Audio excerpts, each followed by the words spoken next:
Over the weekend, a gay bar in Dallas, Texas, put on a drag show, something that's not unusual for the month of June. This is Pride Month, if you didn't know, and you probably did because everything has a rainbow on it.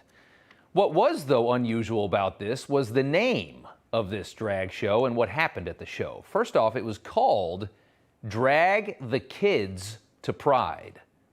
Drag the Kids to Pride. That was the name. Here's what the party looked like. Men dressed up as women, dancing about as sexually as possible. In the background, a neon sign that says it ain't gonna lick itself. Classy people there. And watching all of this, very, very small children. Some even handing money to the dancers like it's a strip club. That's a man taking money from little kids, dancing around in his or her or whatever underwear. It's like a strip club with little kids. Here's a young boy walking the stage with a tall trans man with breast implants, wearing women's clothing. The kids were brought here by their parents, if you can believe it, who clearly could not wait to inject their own children with their preferred sexual agenda. These are the children of the woke loony left. These are the victims. This was hopefully the most sexually charged event these kids have ever been exposed to, and their introduction comes from a 6-foot-tall man with an Adam's apple and breast implants. So good luck processing that when you're 7 years old.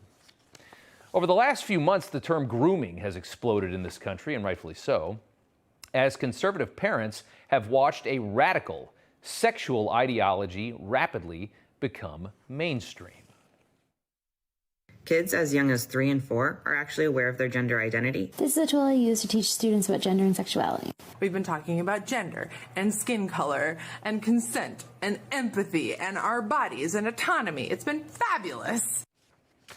From people that really could never survive outside of the education system. They went to school and they jumped right back in, scared to death of the real world, and now they're training your kids on this nonsense. Clearly, what the Mr. Bar in Dallas, Texas proved, though, was the evolution of the response to the grooming allegations. That's what we saw this weekend. At first, when everybody started saying grooming, the LGBTQ community got very defensive, right? They were pissed off. Now we've seen they're simply owning it. Drag the kids to Pride. Drag them there. They don't want to go, because who the hell would want to see that? Drag them there. They want your kids to be non-binary. They want your kids to be LGBTQ. Of course, that's the point. Everybody can clearly see what's going on. Like any so-called marginalized group, they want more members. They say so themselves. This is at the event. Do you think exposing children to drag will result in more kids doing drag eventually? I think so, and I hope so. There's so many things that kids will love to experience with, so I feel like a lot of kids will want to dabble in everything that's going on in drag. Okay. That was conservative reporter Aldo Bottazzoni, who's going to join us here in just a second. He interviewed drag queens right after the show. We'll talk to him here in just a moment.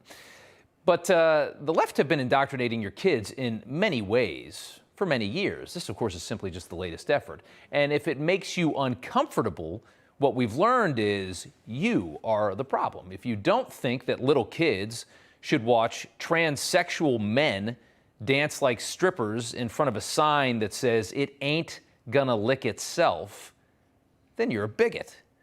The same way you're a bigot if you're not willing to let schools teach your children that they're racist oppressors if they're white and they're victims if they are black. You're just a bigot. Go along or we will label you. That's how they work. This is a culture war. We are in the depths of a very nasty culture war in this country. The whole world is paying attention to this. We're behaving like idiots in this country.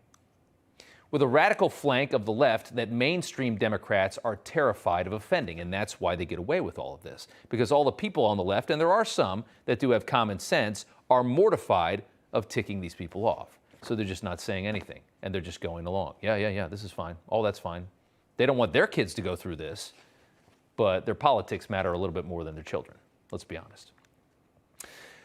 There are those, though, who are brave enough to call out the incredible decay of our society and what we're seeing right now. A couple weeks ago, Bill Maher stung the left pretty hard, going off on gay indoctrination.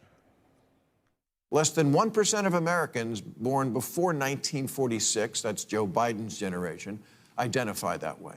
2.6% of boomers do, 4.2% of Gen X, 10.5% of millennials, and 20.8% of Gen Z. Which means if we follow this trajectory, we will all be gay in 2054.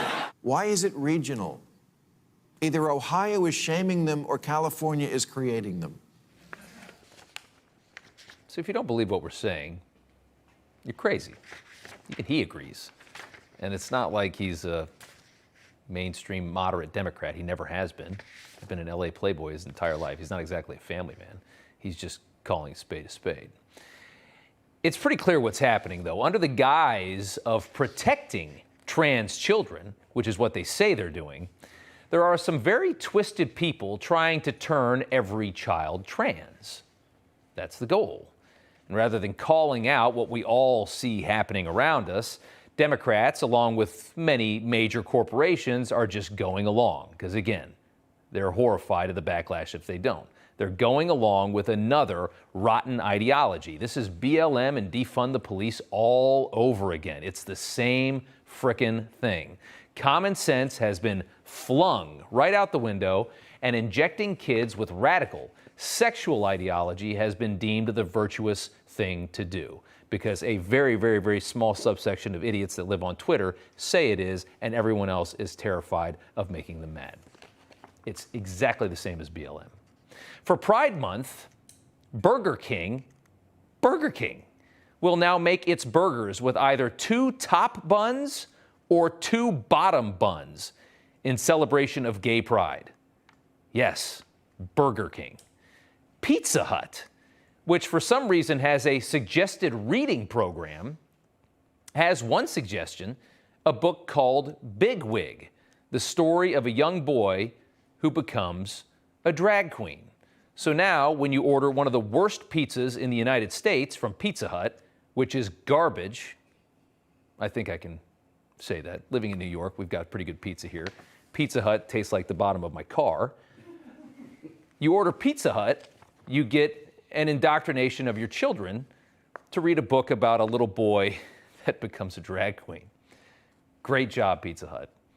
And of course, it's the same subsection, right? They've got some little pink-haired girl that works in the social media department that dreamed this up, and everyone else on the corporate board that just wants to sell pizza and make money is mortified of that little girl. Because if they say no to her, she's going to run over to the Washington Post and do an expose on how Pizza Hut is bigoted, hates gay people. They're terrified of that story. So they're going along with all this nonsense like every other corporation in this country. It reminds us, though, of this story from a few years ago. Good Morning America, celebrating a young man who called himself Desmond is Amazing. Do you remember this story? I didn't remember this story, and I got it today for the first time. A little boy who loves to dress in drag. Take a look. Let's get ready for this trailblazing 11-year-old drag kid who RuPaul is calling the future. His bravery is inspiring so many. Please welcome Desmond Napoles, a.k.a. Desmond is Amazing.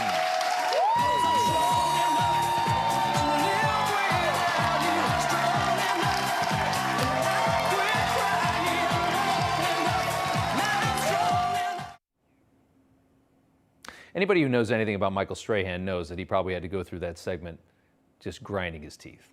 I can't even fathom what he really thought. You know what he thought? Oh, I get paid $10 million a year, so I got to talk about this story and act like this is normal in any kind of way, any kind of fashion.